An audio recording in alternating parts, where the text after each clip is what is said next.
আসসালামু আলাইকুম, welcome to Tanhas blog. এমন একটা মাংসের ভুনা যদি দুপুরবেলার মেনুতে হয় বা রাতে পরোটার সাথে, তাহলে কিন্তু সেই জমে যাবে। চলেন মাংসের রেসিপিটা আমি কিভাবে করেছি আপনাদের সাথে আজকে শেয়ার করি। অসম্ভব মজাদার এই রেসিপিটা। আমি এখানে মাংস এরকম ছোট ছোট পিস করে কেটে নিয়েছি। এগুলো আমি তেল চর্বি সহই রেখেছি, হাড়ের সাথেও চর্বি ছিল, আবার আলাদা চর্বির টুকরাও নিয়েছি।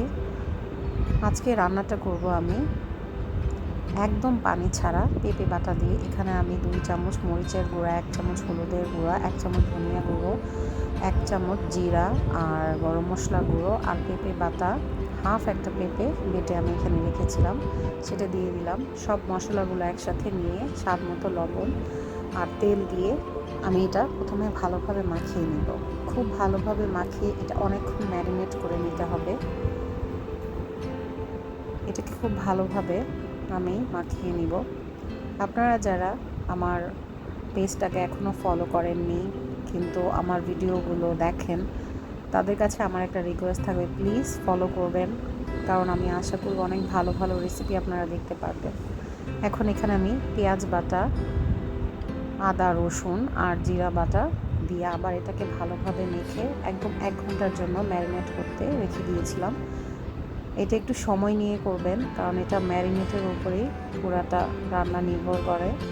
তো আমি প্যানে এখন পরিমাণ মতো তেল দিয়ে দিচ্ছি, দিয়ে 1 কাপের মতো পেঁয়াজ আমি এখানে ব্যবহার করছি। 2টা দারচিনি, 2টা এলাচি দিয়েছি। আর এখানে আমি ফ্রোজেন টমেটো ব্যবহার করব। পেঁয়াজটাকে একদম লাল লাল করে ভেজে নিতে হবে। আর এখানে মাংসটা ম্যারিনেট হয়ে গিয়েছে আমার।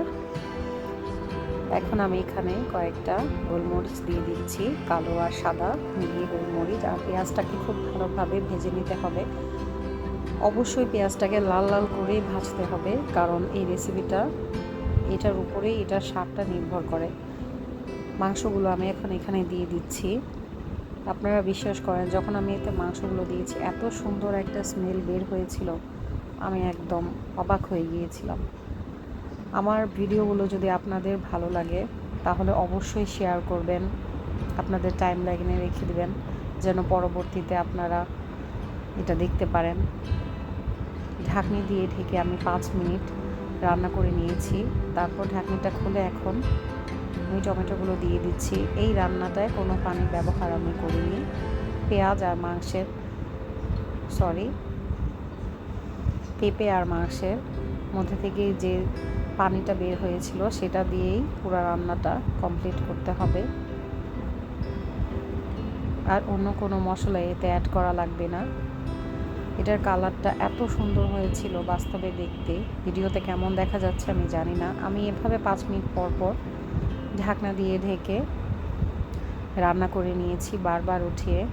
মাংসগুলো যখন ভালোভাবে সেদ্ধ হয়ে আসবে, ভাজা ভাজা হয়ে যাবে, তেল থেকে মশলাগুলো ছেড়ে ছেড়ে দিবে, তখন বুঝতে হবে রান্নাটা কমপ্লিট হয়ে গিয়েছে।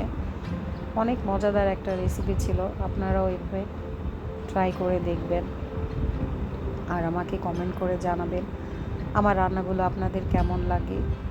আমি সবসময় চেষ্টা করি আমার রান্নাগুলো দেখে যেন একজন শিখতে পারে।